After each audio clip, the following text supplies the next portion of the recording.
What's up, survivors? I'm proud to be partnering with Dollar Shave Club for this episode of ZGB. Thanks to them, we have the resources necessary to keep the channel going this month. So please support them like they're supporting us by going to dollarshaveclub.com/ZGB and get their daily essential starter set for only $5. This includes their shave butter, body wash, One Wipe Charlie's, and their executive razor. Now I know what you're thinking. Dollar Shave Club is just razors, right?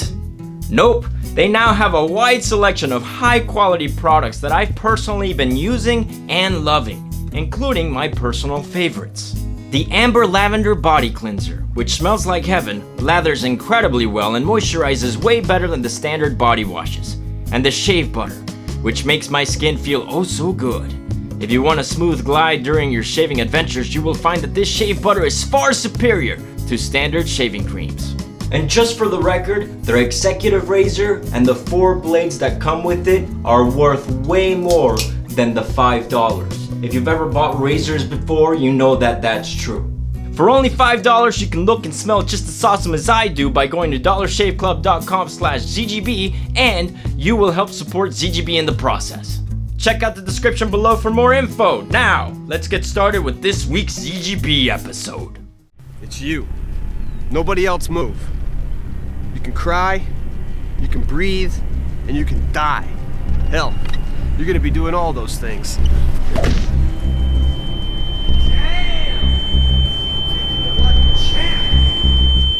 Hey, what's up, survivors? Welcome to another mind-blowing episode from Zombie Go Boom. I'm Chuck Murray, and today I present you 5 The Walking Dead weapons in real life. Let's get started. Using real-life settings, we put the weapons, everyday objects, and theories to the test, empowering you with the skills and knowledge you need to survive. Zombie Go Boom. Kick undead ass. The first weapon today is incredibly iconic, incredibly heavy, and ridiculously brutal. That's right, we are talking about Merle Dixon's prosthetic knife hand. The one we're showing you today was created by Ironclad Industries, and out of all of the weapons on this list, this one actually has the most amount of problems, but it's still very, very effective. Let's check it out. So, Charles the Executioner Fultz, what is your plan of attack? Well, Chuck Murray, we're gonna start out with some thrusting attacks. First, we're gonna do an uppercut to the chin, then we're gonna go in through the eyeball, then we're gonna go in through the temple, and then after that, we're gonna do some slashing and some bludgeoning attacks.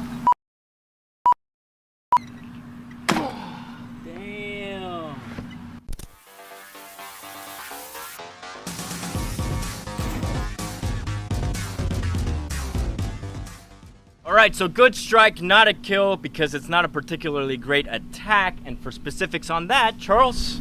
Well, first of all, you're fighting gravity making that attack, okay? So you're wasting energy. Plus, it's extremely easy to miss such a small target. And third, if you get stuck here, I'm just gonna push it back in there. If you get stuck here, the zombie is gonna have arms. He's gonna be pulling you into him to try to bite you. And he's not gonna get tired. I'm gonna get tired of one, fighting the zombie, and for another thing, holding this thing up. So if you get stuck in the zombie with this thing, you're pretty much dead. And that's a good point about fighting gravity, especially because that particular weapon is so heavy. You kind of want to utilize this for its strengths. One of them is the fact that it's incredibly massive. So you want gravity to help you. You don't want to go against gravity, you know, because it is so heavy.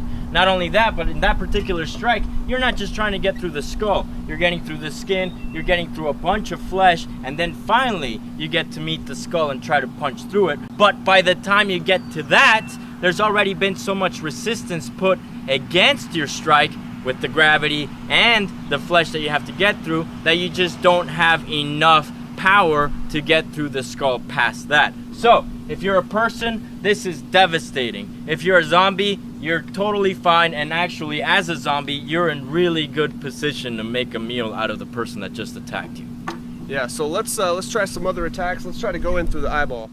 Ooh, that sounded pretty, That sounded like... nasty. Oh, there's blood. There's blood? Hell yeah.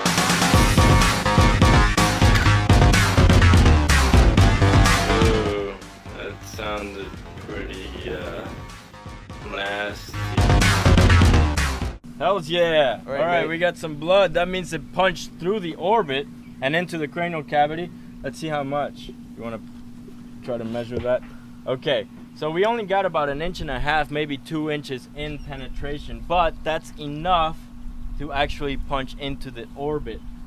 I would say that this is probably a kill. It went in definitely far enough to put a little bit of bone inside of the cranial cavity, which means the entire frontal lobe is compromised. I would say this is probably a kill. There's a chance that the zombie survived. There's a chance that a human could have survived this, but not a very good one. Even if you think that it is a kill, you would want to go ahead and do a double tap. Yeah, and a double tap would just completely annihilate this thing. Oh yeah. All right, now let's go for the temple and see if that works.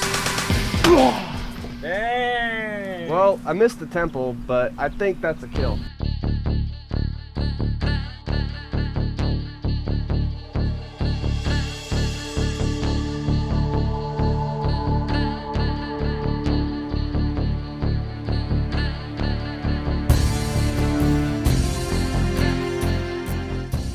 Okay, so this is actually a good thing, the fact that Charles missed. It means that you don't have to be as accurate as you would like to be, because it's able to punch through something that's much thicker and much denser than the temporal bone. Right now we're around the parietal bone area, and it still managed to punch about how far in? Yeah, that's a good 2.5. 2.5, 3 inches. Yeah, so I mean oh man, yeah. Let me open this up for you guys, so that you can really see the damage. Oh wow. Yeah. That's a big hole. That is straight into the cranial cavity, thick skull, but it didn't matter. That weapon was able to get through this pretty easily. How hard did you have to go? I just thrusted with my body, and the weight of the weapon itself just crunched right through it. Yeah, that's right. Mass times acceleration equals force. There's a lot of mass in that, so you don't actually have to accelerate it too much. Right. And the blade is very well tapered, and it has a very sharp point. So that helps because the energy isn't being displaced through a large surface area. It's actually a very small surface area that is being all targeted into, which is why the orbital shot worked, which normally, that doesn't work with a very wide weapon. But I think the point really helps on this thing. Yeah, that and the weight of it, for sure. Well, next we're gonna be doing some slashes to the top of the head. Oh yeah. Maybe some brain damage. I mean, there's a chance that the brain would have rattled inside of there, and maybe it caused some kind of a concussion or something. Yeah, You want to try it again? Maybe give it a little bit more? I'll try it again. All Yep.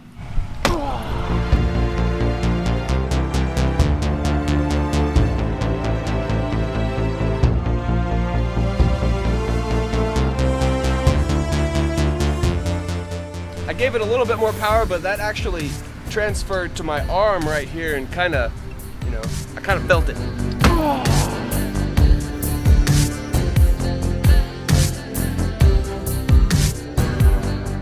This blade is really broad, so there's a lot of resistance when it goes to actually it going in. So right now the thrust, weirdly enough, is the best attack, but we're gonna try having Charles go crazy, which equals to chopping, slashing, and potentially some bludgeoning.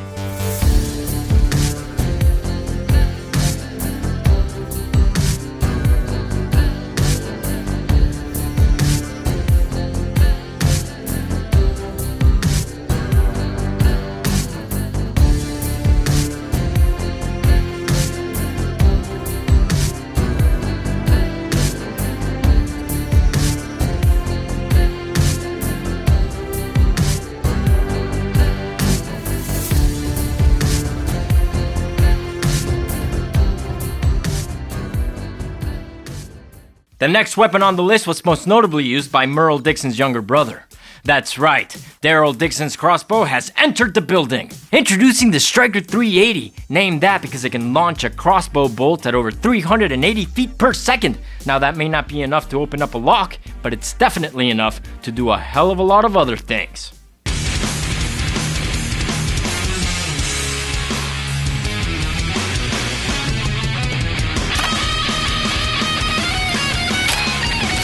Whoa!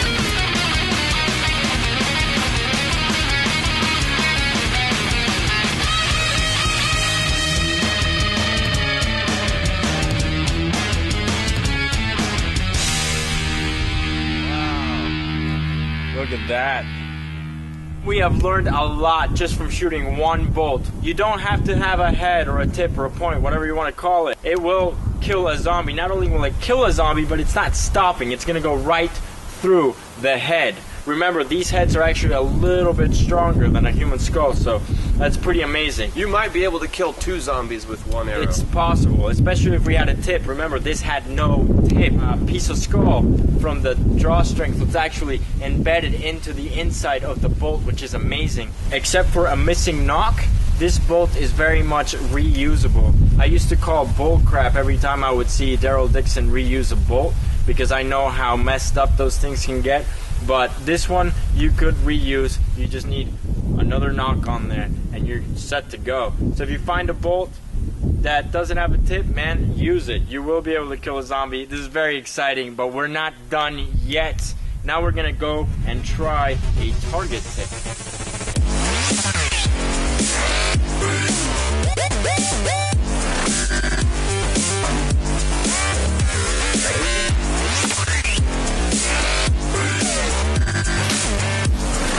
Whoa.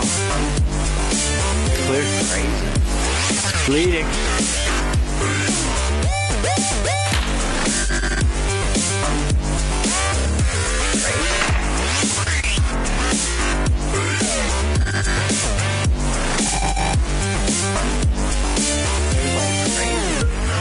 Well, we are learning some magical things here at Zombie Go Boom today. Entry wound, right in the eye. Perfect shot, man. High five. Thank you. Went out the back, small exit wound. Since it had a tip, it went right through it. If you want to have something that's more like a hollow point, something that blows out the back, completely destroys the brain, not having a point on an arrow causes more damage to the head than having a point on the tip of the arrow. Isn't that weird? Well, we're all learning here. It's amazing. Another thing to note is that as soon as the bolt hit, it shot up, went over the fence, over into a cow field that's back there. No way you're going to be able to salvage that bolt, so we're at 50% right now as far as like being able to reuse them. But really amazing stuff. Let's move on to broadheads.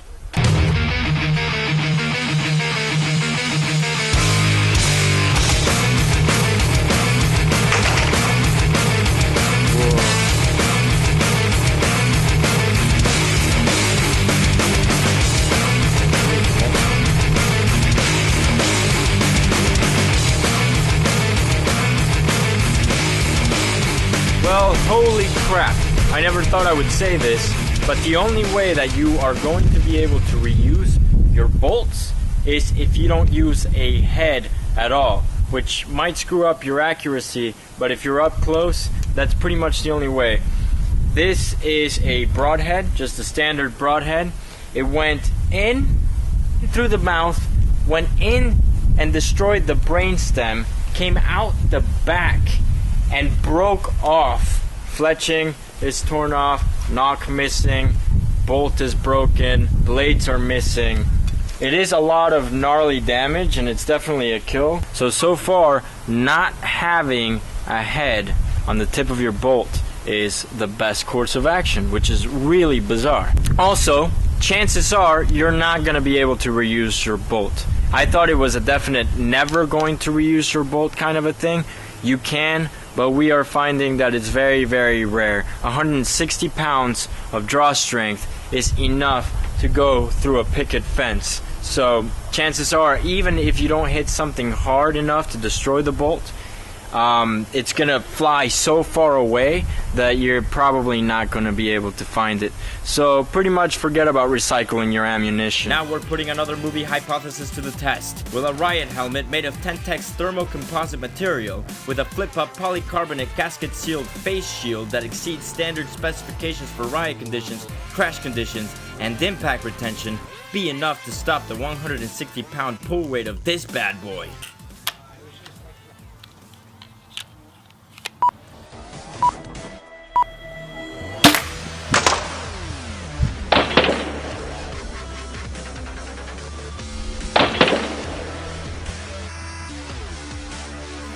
Whoa! Holy crap! Okay, so the bolt went through the visor. Oh, no way. Look, come look at this. Whoa. It went through the visor, through the head, through the helmet in the back. You can see it cracked all the way here. That's incredible. That's a lot of power. Number 3 on the list is Michonne's katana. Now, not all katanas are created equal, and we know that because we've tested pretty much every variation. From a mall katana, to a traditionally made laminated differentially heat-treated katana, to a through-tempered modern high-carbon steel heavy cutting katana. That said, this majestic weapon is widely considered to be the most badass type of sword, but due to the inconsistencies in sword-making skill and materials used, the jury is very much still out on that one. The first thing we're going to be testing is to stab through the head with the katana.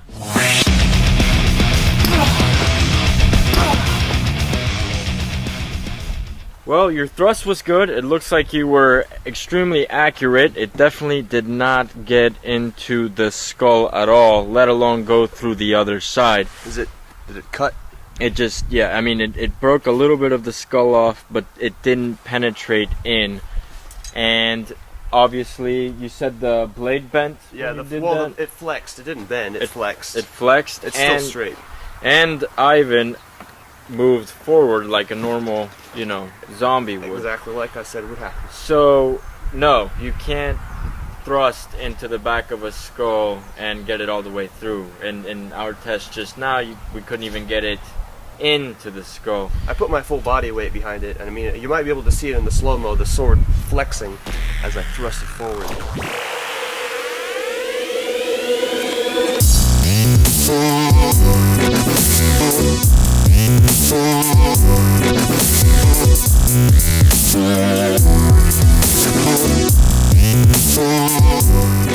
I found the ear, clean slice, right through the skin, right through the crystal skull, and this came out.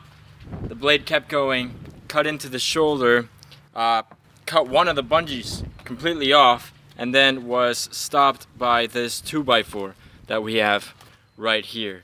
It was an enormous amount of blood. I got it all over me, but none on Charles. The katana, if you have a good one and you know how to use it, is still by far one of the best zombie weapons out there. It's amazing. And so much blood.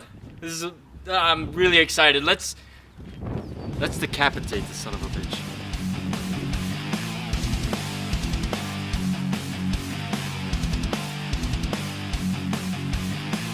Three, two, one.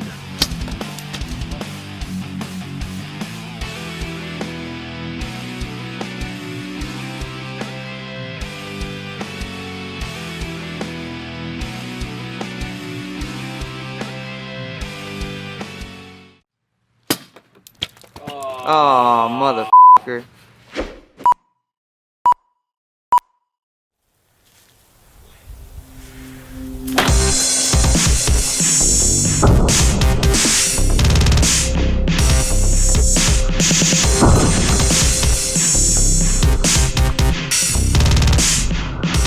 Alright, so that's the first strike. As you can see, it definitely killed the zombie.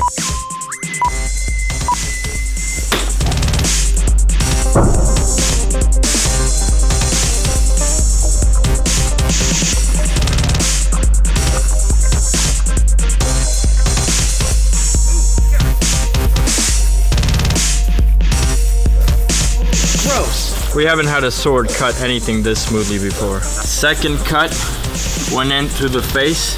As you can see, just as smooth as the first, just ridiculously smooth.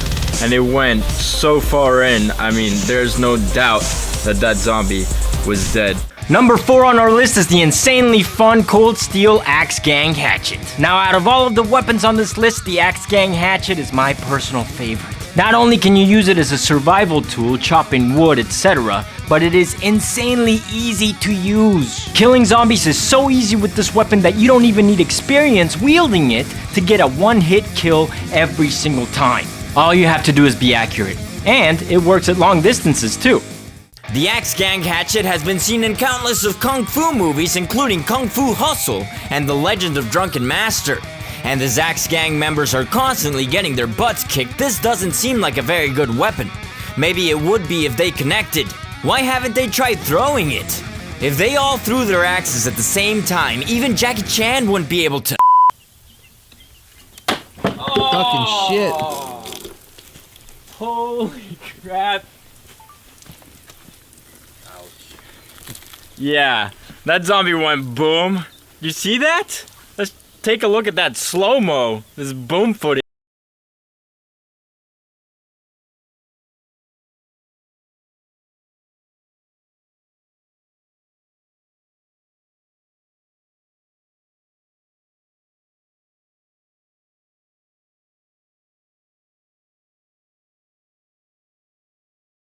We're gonna be finishing this guy off, but I just wanted to talk about it a little bit. Axe came in, cut hardest part of the head, which is the face, because there's so much bone there, and it managed to slice cleanly with a throw. What do you think of this damage? That was pretty sweet. I mean, it really just came in at that perfect angle. If I had stepped back a little farther, it probably would rotate at the point so the point came in, but I actually hit it just right so that I was able to get the most out of the edge. Yeah, pretty much square, which meant it cut in. And the axe came out, which is good, because you don't want this thing embedded, stuck in there, and then have to pry it out. It came in, did the damage, it fell on the ground, so I can pick it up and use it again. Yeah, that's a dead zombie. And yes, I can already hear you guys clicking away at your keyboards saying, "There's no way, you can't throw away your weapon, that's a bad idea." But Never throw away your last weapon. that's right. Throwing a weapon isn't necessarily a bad thing, you just gotta make sure that you have another weapon, and you also have to make sure that you're kind of an expert, which RC is. Well, RC, as a reward for doing such an amazing job, how about you just beat the crap out of it, decapitate it a little, and then we'll call this a day. Sounds good. So what are you gonna be doing, RC?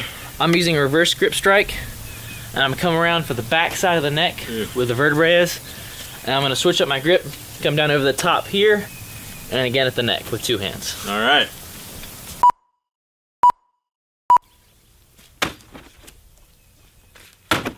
Oh, goddamn. Oh. That was fantastic.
Okay, so I said this before and I'll say it again. There are objects that make our heads look ridiculously hard. And there are objects that make our heads look ridiculously soft.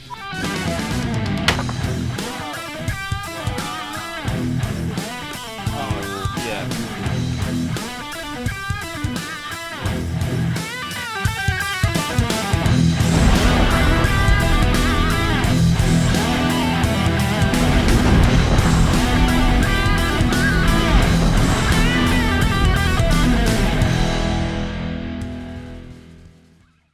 You ready for this? Oh, yeah. Now let's do it.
Ah.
The last weapon we are showing you today is also the most recognizable as a Walking Dead weapon. That's right, we're talking about Lucille, Negan's bloodthirsty barbed wire baseball bat. Say that 10 times fast. Bloodthirsty barbed wire baseball bat, bloodthirsty barbed wire baseball bat, bloodthirsty yeah. The added weight from the steel wrap makes this bad boy tougher than a regular baseball bat and more damaging. But the added weight can tire you out quicker and the barbs can get stuck on fabric. Just a couple of things to consider. If you want to own your own, we're selling our own handmade versions. We're calling the Barbaras, and the link below helps support the show. And now, let's see what this bad mommy can do.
The barbed wire baseball bat, aka Lucille. This 34-inch and 3-pound Louisville slugger with a tightly wrapped 15-gauge barbed wire coil business end is ready to bring the smackdown on any undead or living opponent. Made popular by The Walking Dead's baddest antagonist Negan, we know it to be awesome. And sure, it's probably awesome enough to get the ZGB seal of approval, but will it be awesome enough to get the overkill seal of destruction? Only one way to find out. Alright, now we're ready to test Lucille on Glenn here, but before we do that, I just want to let you guys know that one of the biggest concerns that we had when we were making Lucille is making sure that the barbed wire stayed dense and stayed tightly wrapped, because if we didn't do that, then it would act like a cushion, and a lot of the kinetic energy that we would be trying to put into our target here would dissipate in the cushioning of this barbed wire. What you have to understand is a barbed wire baseball bat is mostly meant to cause pain. Zombies don't feel pain, so we have to make this in a way where it'll actually help you get through the cranial cavity of a zombie in order to kill it. And the only way to do that is to make sure that the steel is dense enough to act like steel. Very hard, very tough. Now, in this particular test, Glenn is not yet a zombie, so the pain does matter, but normally Lucille is meant to kill a zombie. So this is a zombie slash survivor test. We'll see what happens. We do have a really nice skin analog here, so we'll be able to see any skin damage that comes from it. And obviously, this guy is going to go boom after, I don't know, second, third strike.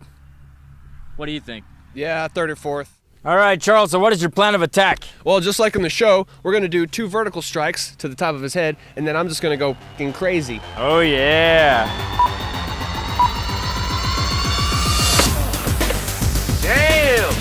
taking it like a champ.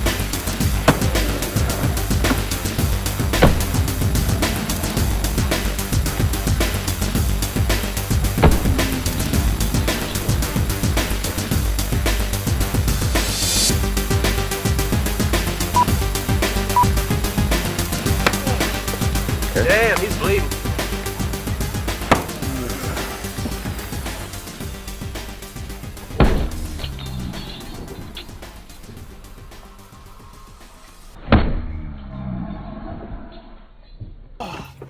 Damn, he's bleeding. Alright, the first hit had a lot of padding to get through. It had to get through the hat, it had to get through the hair, it had to get through the skin, the flesh, then the bone, then into the cranial cavity. So what it did was, it scratched the skin quite a bit, and then we didn't think that it did anything else, but judging from the fact that the second hit completely caved in the top of the skull, we know that that first hit fractured the skull just enough to make it so that the second hit was totally able to get through the cranium and into the cranial cavity. This is a zombie kill. 2 hits and it's a zombie kill. But the first hit, judging by the fact that it did actually fracture the skull, is definitely a concussion, probably some hemorrhaging, probably human death. Maybe not zombie death, but eventually human death. Not right away death, but death. And then this second hit totally cemented it. Now we're just gonna let Charles go crazy and make this Glen head go boom. Fun. Let's do it. Stuck. Oh shit. Damn.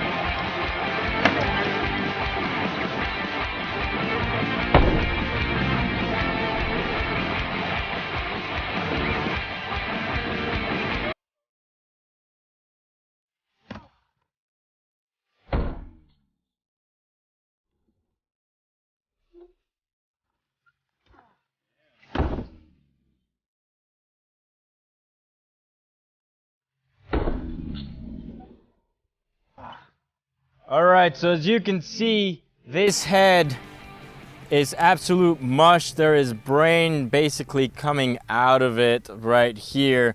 It's completely mush. It's just caved in. Definitely a kill, zombie or not. Thing that we did notice is that the barbs on the barbed wire baseball bat kept getting stuck on the hair, so that is a problem if you're going up against a bunch of zombies. But is it a powerful weapon? Does it work? Yeah, absolutely it does. In fact, it worked so well that it knocked the entire head off of our rig, so we had to reset. And that is when we noticed the fact that it's just so caved in. So now we're just gonna finish it off and see what happens. Alright, for this final make a zombie go boom part, we're gonna leave the wig off so you can really see the gore-tastic spectacularness of Zombie Go Boom and what this show is all about, baby. Plus, we wanted to see what these barbs will do to skin without having the hair in the way. Yeah, that too.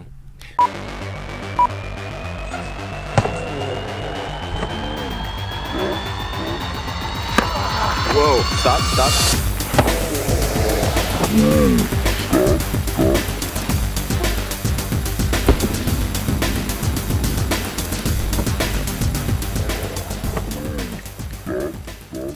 Alright, so Charles cracked it in the jaw there, and we would have gone crazy, but the fact of the matter is that it fell off of the rig again because that is a very powerful weapon.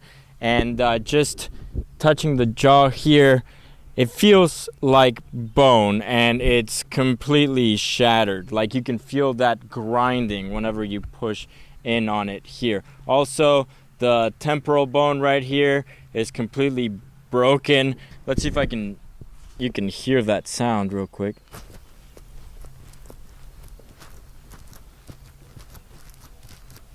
Anyway, it's just grinding, it's crushing. That jaw is completely compromised. If you have any suggestions on what weapons you want to see next, let us know in the comment section below as usual. And if you want to see the original episodes that are featured in this video, we have a link in the description for that. It's a playlist, it's really cool, check it out. Well, that's it for 5 The Walking Dead weapons in real life. I hope you guys enjoyed it, and please, please, please share it if you want us to continue to make videos. Thank you guys so much. I love you. I'll see you next time.